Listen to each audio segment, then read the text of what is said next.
Okay, friends, we have a really, really big Sagittarius new moon on December 19th or 20th.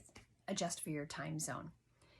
This one is a really, really potent and powerful ending and new beginning, as new moons are, for the end of 2025.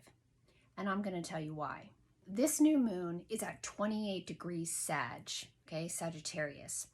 And the ruler of Sag is Jupiter, right? So this makes it really big and really powerful. So even though it's a new moon, it's a fire sign, it's exciting, it's joyous, it's generous, it's buoyant, right? If you think Sag, you think a good time, right? It's holiday season, party time, yes, and that's true. We also have Mercury and Venus in Sag.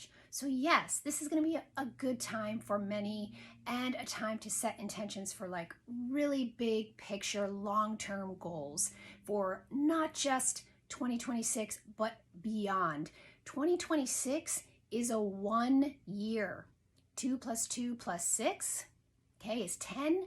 1 and 0, 1. It's a 1 year. It's a seed year. So we are closing out a 9 year, the year of the snake, right? So we're shedding.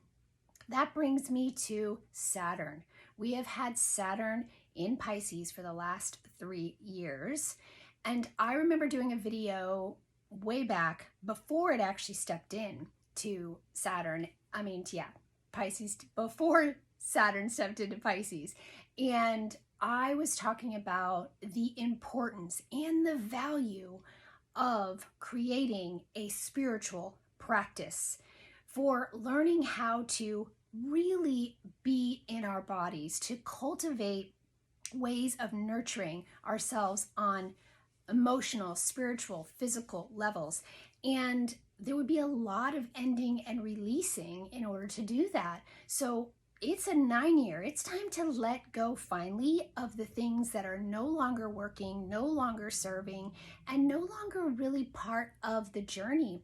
And it's also about honoring. Look back at the year and years you've had and we've been through, collectively and individually. Think about all the things that we've learned, all the things that we've been through that have made us who we are today. And now's the time to figure out what we want to take forward and what we don't. Based on that learning, not about beating yourself up, not about, kicking yourself for not doing it sooner, but like, why is now the time? Now's the time because these last years have been shedding and it's a lot of releasing. The ruler of this new moon being Jupiter, we have to remember that Jupiter is in Cancer still, retrograde.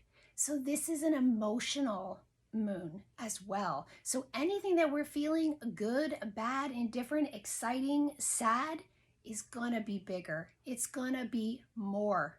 It's gonna be extra, okay? So think about your families, your closest connections, your emotional ties, your familial ties. And maybe you've lost people in the last few years. I know I have, and there's been a lot of grieving that's taken place. This is going to be a time of grieving and letting go. So even though there's an excitement about this new moon, there's also an emotional charge of loss, ending, closure, letting go, in order to really make space to move forward in that 1 year and start seeding what you want to manifest, what you want to build going forward, and who you want to become going forward. Because this is Aries. Saturn and Neptune meet at the 0 Aries vortex, as you've probably been hearing a lot about. This is the birthplace of the zodiac. So every one of us is being reborn in some way, and as a collective, we are also being reborn.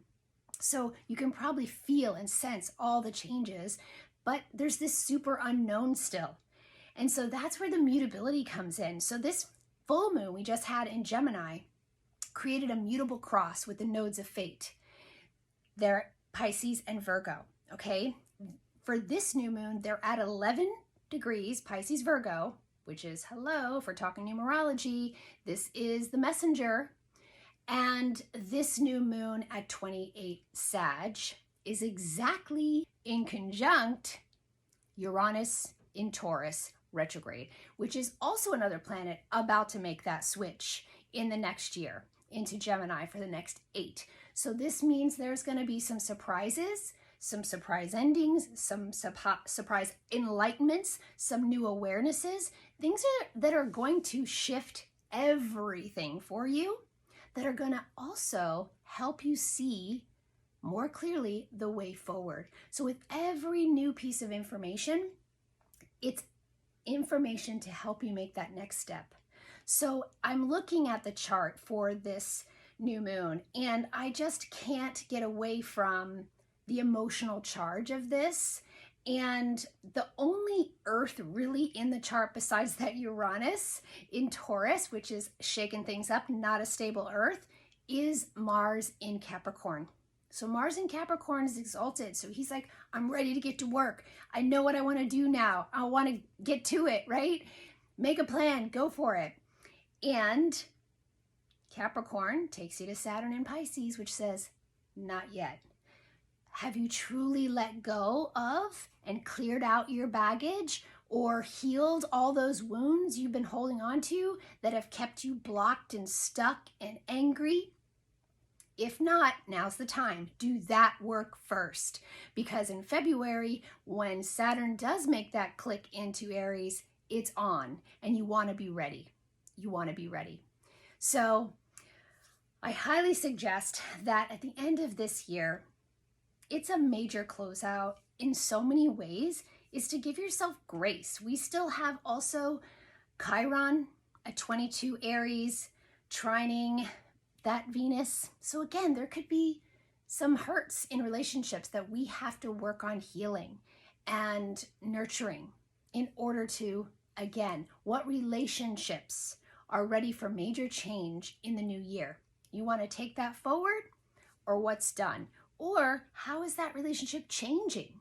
You know, maybe you're learning new things and your relationship has evolved significantly, and a part of it is dying in order to move forward with new awarenesses and a better, more honest, authentic bond and relationship that can truly go the distance. That's what you want to create. It's time to really clean up what isn't working. So there will be endings. Saturn in Pisces is about endings. So this last phase of this journey of Saturn through Pisces is really about the emotional letting go and the grieving, and also the honoring of your past, because all the things that we've been through, the experiences you've had, they all led you to where you are now, for good or for bad, and they're going to lead you where you go next.